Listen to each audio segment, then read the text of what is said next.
جب تمہارا قادر، جب تمہارا قادر مطلق خدا ہو جائے گا۔ اعوذ باللہ من الشیطان الرجیم، بسم اللہ الرحمن الرحیم۔ سامعین و ناظرین کرام، السلام علیکم ورحمۃ اللہ وبرکاتہ۔ خاکسار حقانیت و صداقت احمدیت یعنی حقیقی اسلام پر چند ایک پروگرام پیش کر رہا ہے۔ یہ پروگرام چھوٹے چھوٹے ہونے کے ساتھ ساتھ مضبوط دلائل کے ساتھ پیش کیے جا رہے ہوں گے۔ انشاءاللہ تعالی آپ سے درخواست ہے کہ اگر آپ کو یہ پروگرام پسند آئے تو اسے لائک کریں، اپنے دوستوں اور فیملی ممبر سے شیئر کریں اور اس چینل کو سبسکرائب کریں۔ جزاکم اللہ تعالی احسن الجزا۔ آج کا پروگرام پیشگوئی ظہور امام مہدی و نزول مسیح موعود کی اصل حقیقت کے بارے میں ہے، یعنی یہ کہ جب کوئی پیشگوئی پوری ہوتی ہے اس وقت اس پیشگوئی کی اصل حقیقت معلوم ہوتی ہے۔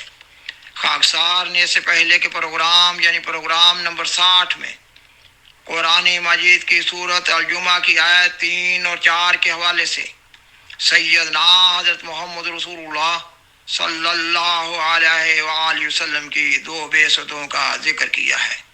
یہ کہ آپ صلی اللہ علیہ وآلہ وسلم کی پہلی بعثت امیین میں اور دوسری بعثت آخرین میں ہونے کا ذکر ہے۔ خاکسار نے صحیح بخاری کی حدیث میں درج سورۃ الجمعہ کی تفسیر کے حوالے سے یہ بھی بیان کیا کہ آپ صلی اللہ علیہ وآلہ وسلم نے اپنی دوسری بعثت کی خود ہی وضاحت بھی فرما دی۔ وہ اس طرح کے صحابہ کرام رضی اللہ تعالی عنہم نے پوچھا، یا رسول اللہ وآخرین منہم لما یلحقوا بہم سے کیا مراد ہے؟ آپ صلی اللہ علیہ وآلہ وسلم نے صحابہ کے سوال کے جواب میں اللہ تعالیٰ کی رہنمائی کے تحت حضرت سلمان فارسی رضی اللہ تعالیٰ عنہ پر اپنا ہاتھ رکھتے ہوئے فرمایا، لو کان الایمان معلقا بثریا لنالہ رجل اور رجال من ہؤلاء، یعنی کہ اگر ایمان ثریا کے پاس بھی ہوگا تو ان میں سے یعنی فارس قوم میں سے ایک شخص یا ایک سے زائد اشخاص اس کو پالیں گے۔ سامعین و ناظرین کرام، پروگرام نمبر 60 میں ایک شخص یا زائد اشخاص کے سلسلہ میں یہ وضاحت بھی بیان کی جا چکی ہے کہ کسی ایک شخص کی غیر معمولی عظمت شان کے پیش نظر کبھی ایک شخص کے لیے بھی جمع کا لفظ استعمال کیا جا سکتا ہے، اور یا پھر اس بات کی طرف اس میں اشارہ ہے کہ پھر اس موعود شخص کے ذریعہ اس کے دوسرے عزیز و اقربا اس کے ساتھ دفاع اسلام اور فتح اسلام کے جہاد میں شامل ہو جائیں گے۔ سامعین و ناظرین کرام، ظہور امام مہدی و نزول مسیح موعود ایک پیشگوئی ہے۔ ایسی پیشگوئیاں جن میں کسی شخص کی بعثت کا ذکر کیا جا رہا ہو، ان پیشگوئیوں کی حقیقت عند الوقوع ظاہر ہوتی ہے، یعنی جب کوئی پیشگوئی پوری ہونے کا واقعہ ہو رہا ہو اس وقت پیشگوئی کی اصل حقیقت معلوم ہوتی ہے۔ اللہ تعالیٰ جس کسی شخص کو پیشگوئی کا مصداق ٹھہراتا ہے اس کو اس پیشگوئی کی حقیقت بھی سمجھا دیتا ہے۔ کسی بھی پیشگوئی کا مصداق یعنی جس شخص کے وجود میں وہ پیشگوئی پوری ہو رہی ہو، وہ اس پیشگوئی کی اصل حقیقت اللہ تعالیٰ کے بتانے سے بتا رہا ہوتا ہے۔ پیشگوئی کا مصداق شخص اللہ تعالیٰ کے بلانے سے بولتا ہے، اس لیے کوئی وجہ نہیں ہوتی کہ کسی پیشگوئی کے بارے میں اس پیش گوئی کے حقیقی مصداق کی بیان کردہ تشریح و توضیح پر غور و فکر نہ کیا جائے۔ سوال پیدا ہوتا ہے کہ پیش گوئی کی اصل حقیقت کو عند الوقوع، یعنی جس وقت پیش گوئی پوری ہونے کا واقعہ ہو رہا ہو، اس وقت ہی کیوں اللہ تعالیٰ کی طرف سے کھولا جا رہا ہوتا ہے؟ سو واضح ہو کہ اللہ تعالیٰ پیش گوئیوں میں ایسے الفاظ استعمال کرتا ہے جو پیش گوئی کے متن کی حفاظت کر رہے ہوتے ہیں، اور یہ الفاظ پیش گوئی کے معنی و مفہوم کی بھی حفاظت کر رہے ہوتے ہیں۔ اللہ تعالیٰ پیش گوئی کی اصل حقیقت کو پردہ غیب میں رکھتا ہے۔ پیش گوئی کے اول المخاطبین، یعنی جن کے سامنے پیش گوئی بیان کی جا رہی ہو، ان کی یہ ذمہ داری ہوتی ہے کہ وہ پیش گوئی کے الفاظ کو سنیں اور آگے پہنچا دیویں، اور پھر نسل با نسل ایسے ہی ہوتا چلا جاتا ہے۔ سامعین و ناظرین کرام، سوال پیدا ہوتا ہے کہ کسی پیش گوئی کی اصل حقیقت کو پردہ غائب میں کیوں رکھا جاتا ہے؟ کسی بھی پیش گوئی کی اصل حقیقت کو پردہ غائب میں اس لیے رکھا جاتا ہے کہ اللہ تعالیٰ نہیں چاہتا کہ کوئی ایک شخص یا کئی اشخاص جھوٹے طور پر کسی پیش گوئی کو اپنے اوپر منطبق کرتے ہوئے مخلوق خدا کو دھوکہ دے رہے ہوں۔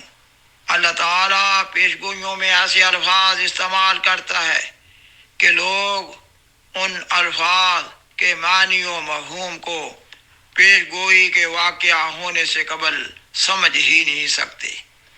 گویا پیش گوئی میں استعمال ہونے والے الفاظ مسلح سپاہیوں کی طرح ہوتے ہیں، جس طرح مسلح سپاہی قیمتی خزانوں کی حفاظت کر رہے ہوتے ہیں، اسی طرح پیش گوئی کے الفاظ بھی پیش گوئی کے متن، معنی اور مفہوم کی حفاظت کر رہے ہوتے ہیں۔ خاکسار کی گفتگو سے یہ نتیجہ نکل رہا ہے کہ اگر ہم کسی پیش گوئی کی حقیقت کو جاننا چاہتے ہیں تو پیش گوئی کے حقیقی مصداق کی بیان کردہ تشریح و توضیح کو دیانتداری سے سمجھنے کی کوشش کرنی ہوگی، مگر حقیقت اس کے برعکس ہے۔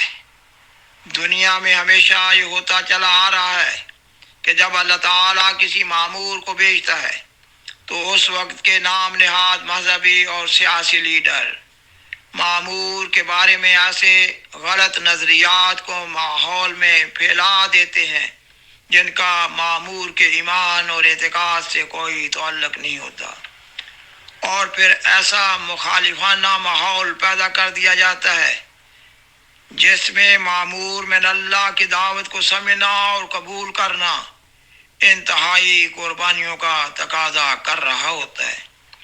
سیدنا حضرت مرزا غلام احمد قادیانی علیہ السلام کا الہام الہی کی بنیاد پر یہ دعویٰ ہے کہ آپ سیدنا حضرت محمد رسول اللہ صلی اللہ علیہ وآلہ وسلم کی بعثت ثانیہ کے مصداق ہیں۔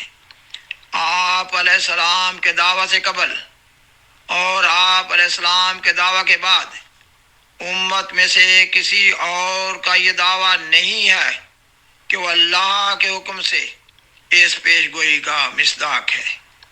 آپ علیہ السلام اپنی کتاب فتح اسلام میں تحریر فرماتے ہیں، ہزار در ہزار شکر کا مقام اور ایمان اور یقین کے بڑھانے کا وقت ہے کہ خدا تعالیٰ نے اپنے فضل و کرم سے اپنے وعدہ کو پورا کر دیا۔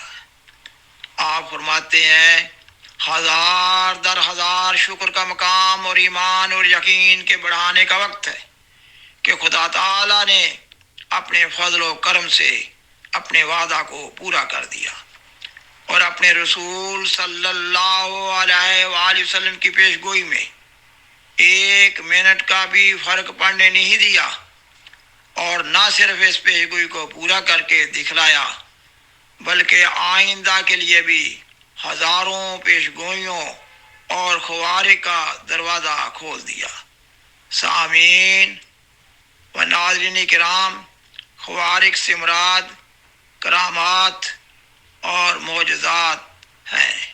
آپ فرماتے ہیں نہ صرف اس پیشگوئی کو پورا کر کے دکھلا دیا بلکہ آئندہ کے لیے بھی ہزاروں پیشگوئیوں اور خوارق کا دروازہ کھول دیا۔ اگر تم ایماندار ہو تو شکر کرو اور شکر کے سجدات بجا لاؤ کہ وہ زمانہ جس کا انتظار کرتے کرتے تمہارے بزرگ آبا گزر گئے اور بے شمار روحیں اس کے شوق میں ہی سفر کر گئیں، وہ وقت تم نے پا لیا ہے۔ اب اس کی قدر کرنا یا نہ کرنا اور اس سے فائدہ اٹھانا یا نہ اٹھانا تمہارے ہاتھ میں ہے۔ اس مضمون کی مزید وضاحت اگلے پروگرام میں بیان کی جا رہی ہوگی انشاءاللہ تعالی۔ وآخر دعوانا ان الحمدللہ رب العالمین۔ شکریہ۔